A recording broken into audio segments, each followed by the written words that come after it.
جو کوئی اسلام سے وابستہ ہو گیا اس کے پرانے حالات نہیں یاد دلائے جاتے، بلکہ ان کے لیے اتنا ہی کافی ہے کہ وہ ایمان کی حالت میں میرے رسول اللہ کا دیدار کر لیا ہے۔ یہ مقام قیامت تک اب کسی کو ملنے والا نہیں ہے۔ حضرت ابو سفیان رضی اللہ تعالیٰ عنہ یہ اگرچہ جنگوں میں حضور کے خلاف آتے رہے، لیکن فتح مکہ کے بعد جب اسلام لائے تو دل کے ساتھ، عقیدت کے ساتھ اور یقین کے ساتھ ایمان لائے ہوئے صحابہ میں سے، اور ان کے بیٹے حضرت امیر معاویہ۔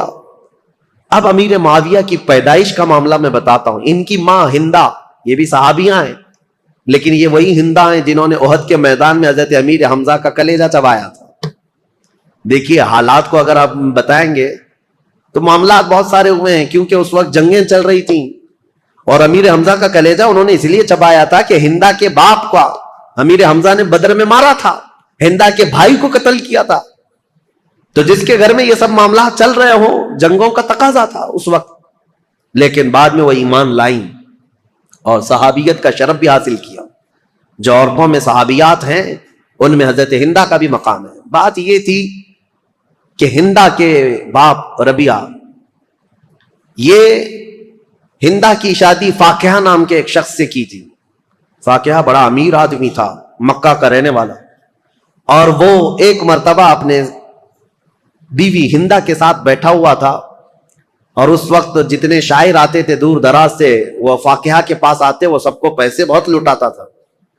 تو تھوڑی دیر کے لیے وہ کسی کام سے نکل کر باہر گیا، ہندا اکیلی بیٹھی تھی جھوپڑی میں، تو ایک کوئی اجنبی شاعر آیا، اور جیسے ہی وہ خیمے کے پاس آیا، اندر دیکھا عورت اکیلی ہے، تو دروازہ پردہ گرا کر وہ واپس چلا گیا کہ ہندا اکیلی ہے، شوہر نہیں ہے، فاقیہ موجود نہیں۔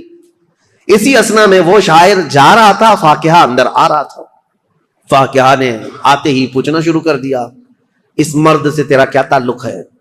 اس اجنبی آدمی نے تیرے ساتھ اکیلے میں کیوں ملاقات کی؟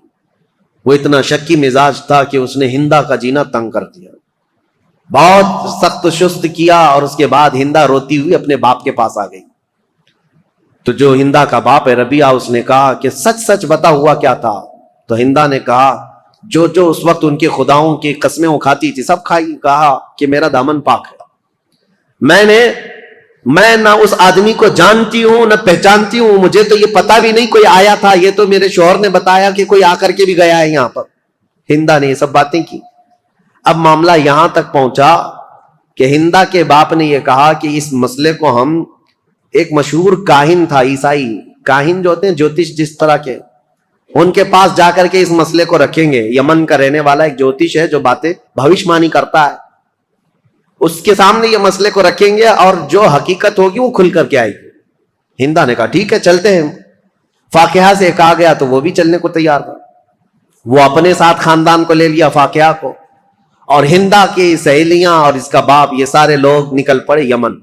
اور جیسے یمن پہنچے تو ہندا کے جسم میں پیلا پنانے لگ گیا اور وہ ڈر کے مارے کانپنے لگ گئی ہندا۔ باپ نے کہا تو چور ہوگی پھر، یا تو ڈر رہی ہے۔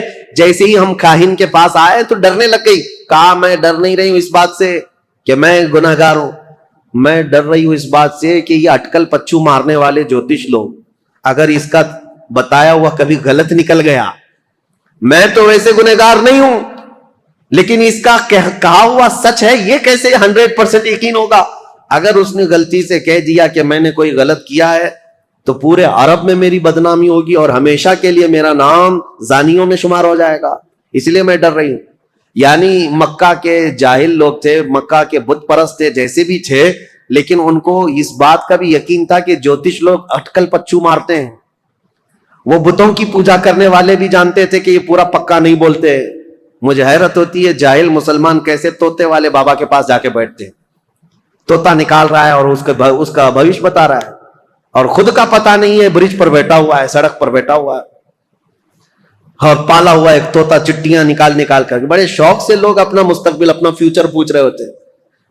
اور حیرت کی بات ہے طوطا بھی بتا رہا ہے اور کچھ لوگ اپنا ہاتھ لے جا کر کے بتا رہے ہیں، لکیر دیکھو اور بتاؤ ہمارا فیوچر کیسا ہے۔ لکیریں دیکھ کر کے بتانے والے۔ میرے عزیزو، اللہ تبارک و تعالیٰ نے تمہارے سامنے پورا قرآن رکھا ہے، دین اسلام کی مضبوطیاں ہیں۔ میرے آقا نے فرمایا جو کسی کاہن کے پاس اپنا ہاتھ لے کر گیا